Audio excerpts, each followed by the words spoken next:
ప్రపంచవ్యాప్తంగా sleep epidemic అనే పదం ట్రెండ్ అవుతుంది. ప్రపంచంలో చాలా దేశాల్లో ఈ హర్రీ హజిల్ లైఫ్లో స్లీప్ అనేది కాంప్రమైజ్ అవుతుంది.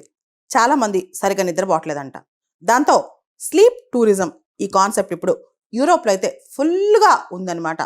దీనిలో చాలా దేశాల్లో ప్రత్యేకంగా కొన్ని ఫెసిలిటీస్ కూడా కల్పించారు. ప్రపంచంలో wellness tourism industry worth $800 billion అయితే అందులో స్లీప్ టూరిజం వర్తే దాదాపు $400 బిలియన్ అంట.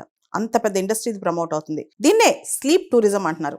అసలేంటి స్లీప్ టూరిజం? చాలామంది వర్క్ ప్రెషర్ వల్ల లేదా నైట్ షిఫ్ట్ల వల్ల ఇతరత్ర కారణాల వల్ల సరిగా నిద్రపోరు. కనీసం 7 నుంచి 8 గంటలు రోజుకి పడుకోవాలి. లేకపోతే ఆ ప్రెషర్ అంతా బాడీ మీద పడుద్ది. దాంతో రకరకాల ఎయిల్మెంట్స్ వస్తూ ఉంటాయి అన్నమాట. దాంతో స్పెషల్గా నిద్రపోవడానికి ఒక టూరిజం అనమాట. వెళ్ళి పడుకోవడమే. ఆ టూరిజంలో రకరకాల ప్రొఫెషనల్స్ కూడా మనకు సపోర్ట్ చేస్తూ ఉంటారు. మనం శ్వాస ఎలా తీసుకోవాలి, యోగా, మెడిటేషన్, రకరకాల ఎక్సర్సైజెస్, ఇదే అదే మొత్తం మనం హ్యాపీగా నిద్రపోవడానికి వాళ్ళు మనకి అసిస్ట్ చేస్తూ మన క్వాలిటీ ఆఫ్ లైఫ్ని పెంచడానికి ట్రై చేస్తారు. లాస్ట్ ఇయర్ బిల్ గేట్స్ గారు కూడా ఒక ఇంటర్వ్యూలో ఒక మాట చెప్పారు. నేను యూత్లో ఉన్నప్పుడు చాలా తక్కువ పడుకునేవాడిని, కానీ ఇప్పుడు అలా కాదు. దాదాపు 7 నుంచి 8 గంటల పాటు రోజు నిద్రపోతున్నాను. దానివల్లే నాకు చాలా సమస్యలు సాల్వ్ అయిపోయాయని చెప్పి ప్రపంచంలోనే అత్యంత కుబేరుడు బిల్ గేట్స్ కూడా చెప్పుకొచ్చారనమాట. స్లీప్ అనేది ప్రతి మనిషికి చాలా అవసరం.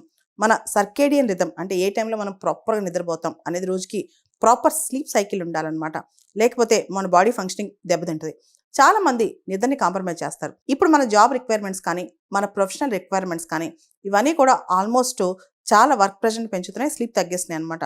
చాలామంది రోజుకి 15-16 గంటలు పనిచేసి 5-6 గంటలు కూడా పడుకోవట్లేదు. ఆ పడుకున్నప్పుడు కూడా ఇంటరప్షన్స్ బాగా వస్తున్నాయి. ముఖ్యంగా యాంగ్జైటీ రావటం, మధ్యలో మెలకు వచ్చేసి ఏదో ఆలోచన రావటం, ఇవన్నీ జరుగుతుంటాయి అనమాట. ఇలాంటి స్లీప్ డిస్టర్బెన్స్ నాకు కూడా రెగ్యులర్గానే వస్తూ ఉంటుంది. దానికోసం నేను కొన్ని టిప్స్ పాటిస్తున్నాను అనమాట. నేను పడుకునేటప్పుడు నా ఫోన్ ఫ్లైట్ మోడ్లో పెడతాను. నిద్ర లేసేదాకా అది ఆన్ చేయను. ఎందుకంటే చిన్న మెసేజ్ వచ్చినా, ఏదైనా వైబ్రేట్ అయినా డిస్టర్బ్ అవుతాం కాబట్టి ఫోన్ కంప్లీట్గా ఫ్లైట్ మోడ్లో పెట్టుకోవడం బెస్ట్.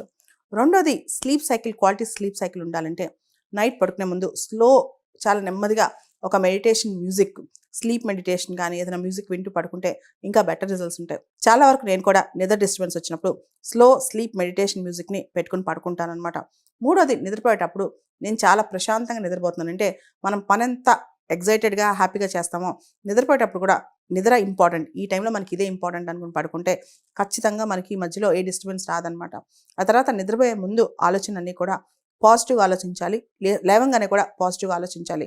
ఆ రోజువారీ టెన్షన్స్ అన్నీ కూడా, అంటే ఆ రోజులో జరిగిన టెన్షన్స్ అన్నీ కూడా మన నిద్రలో క్యారీ చేయకూడదు. అన్నిటికన్నా అతి ముఖ్యమైనది ఏంటంటే క్వాలిటీ ఆఫ్ స్లీప్ పట్టే మన మెంటల్ హెల్త్ ఉంటుంది.